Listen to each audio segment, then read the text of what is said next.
कटकर विभिन्न शनि मंदिर में जलाभिषेक सह वार्षिकोत्सव अनुष्ठित। चारिडे शेष है ग्रहराज प्रभु श्री शनिदेव जलाभिषेक। एने कटकर विभिन्न शनि मंदिर में जलाभिषेक सह वार्षिकोत्सव अनुष्ठित होता। शनि भक्त मैंने सकाळु शनिदेव को दर्शन करने सह जलाभिषेक करते। बिड़ानासी चहटा स्थित शनि मंदिर में प्रबल भिड़ देखा मिलता। यह महोत्सव 13 वर्ष धरी अनुष्ठित हो आसुवा बेले प्रतिवर्ष मेलन आयोजन करा जायଥାଏ। स्वतंत्र अतिथि भाव mayor Subhash Singh, star singer Asima Panda प्रमुख जोग देते। भक्त मानक भिड़ को दृष्टि रखी मंदिर परिचालना कमिटी पक्षर पानीय जल प्रसाद सेवन व्यवस्था करा जायଥିଲା। एथिसह सुनामधन्य कंठशिल्पी मानक द्वारा भजन परिवेषण होता। यही शनिदेव महोत्सव में हजार हजार संख्यार श्रद्धालु माने उपस्थित रही उपभोग करते। ओम जस्य वर्णाना रूपधा विविध परिसुते तत्ववर्णाधिरूपमु सर्वनंद प्रदाता विपुल परिसुता वर्ण वर्णाधिरूपमु राजाधिराज समस्त जगत विहिते सर्वनंदादि प्रदा शनिश्चरम तत्वानि वर्ण विहिते सर्वनंदादि प्रदम। मो ना हूँ पंडित हिमांशु सनरथ शर्मा।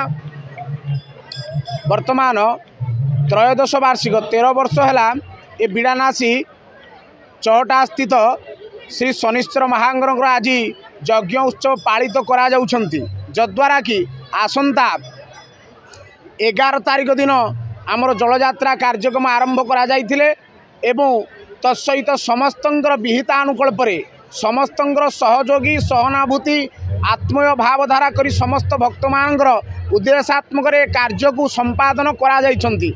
आज हूँ पूर्णाहुति दिवस एवं पूर्णाहुति दिवस रे समस्त भक्त भक्ता उद्योक्त बृंदा सहयोगी समस्तंकर सहनाभूति ए शनिश्चर महाग्रहंकर यज्ञानुष्ठान आज समापन करा जाइछंती, जद्वारा कि समस्त भक्त मानकर अहेतुक कृपा को पाथेय कर यहाँ पालन करा जाउछंती। विशेषतः वर्तमान भक्तर मानसिक पूर्णार विहितानुकल्प जे कि महाग्रह शनिश्चर यार पूर्णत्व स्रोत को ज्ञापन करी त्रिविध दुख जंजाल जगदीभूत मानव समाज को नूतन दिग्दर्शन। तेणुक समस्त भक्तर आशीष एवं कृपार वर्षी बाराधना करी यहाँ ही महाग्रह शनिश्चर कृपार स्मृतिता। प्रकृत में गोटे विश्वास आस्था पर दुनिया चली। आज शनिंकर ये उत्सव केते हजार लोकंर समागम दौरान मनीष विश्वास आस्था पर निजको आकु नगो चेष्टा कर शासन प्रशासन सब भितर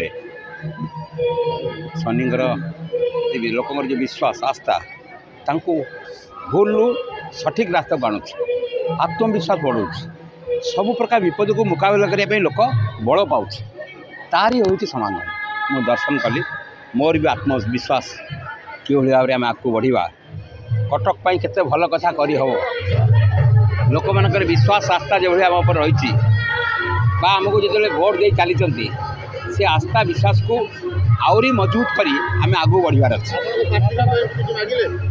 मागिलु जो विश्वास आस्था देखिए आमको मेयर कर विश्वास आस्था एमएलए एमपी की नदेले आम मिलित भाव में बढ़ी पार ना से प्रार्थना मो करवा कथा शनि पाखे आमर ये प्रार्थना आम कटक को बढ़ेबू आशीर्वाद शनि रहू सबू आम भगवान पाखे से आशीर्वाद अपेक्षा जे कटक बढ़ू आम समस्त मिलित भाव में एक सागर बढ़ू। मो ना नीरज कुमार बेहरा वरिष्ठ कार्यकर्ता। आम एरा हूँ बिड़ानासी अवस्थित शनिश्चर 13 वर्ष होगा शनिंकर आज ये माने महोत्सव है। एटा छोटिया फटोर आगे पूजा होता तार एत महिमा है प्रचार प्रसार है सबुआड़े आमर बर्तमान व्यापी जाइए। कटकर बड़ महोत्सव कहले शनि महोत्सव कहले आम बिड़ानासी 6टा घाटे थी शनि महोत्सव आमर 3 दिन धरी हुए। प्रथम दिन कलश यात्रा हुए 300 महिला आउ समस्त मिसिक भजन कीर्तन होकर 800 नगर परिक्रमा कराए। द्वितीय दिन भजन कीर्तन कराए समस्त सब प्रतिदिन प्रसाद सेवन व्यवस्था कराई। आज हूँ पूर्णाहुति आमर 10 ରୁ 12 हजार लोकंर जो भक्तों प्रसाद सेवन कराए। से प्रसाद किसी चांदा आकार आसे ना समस्त दिखती दबार तैयारी हुए सब अन्न कानिका मैंने जो जहाँ व्यंजन तैयारी हुए प्रसाद बंटा जाए। बहुत खुशी प्रसाद सेवन करती लोक 10 ରୁ 12,000 लोक आप देखुए यहाँ जहाँ आपण मैंने कहे के लोक होती ये गोटे गोटे मिनी बालीजात्रा भाया भ्रम सृष्टि कर पिला माने ठाकुर महिमा एत जे मैंने आम कहीपरूनी जी आसी थे माटी गोड़ दे सेकेंड आगे पिला पिली समस्त भक्त को लेकिन आसी बस बहुत महिमा अच्छी ये नदी कूल अवस्थित। Bureau report Ekamra news agency.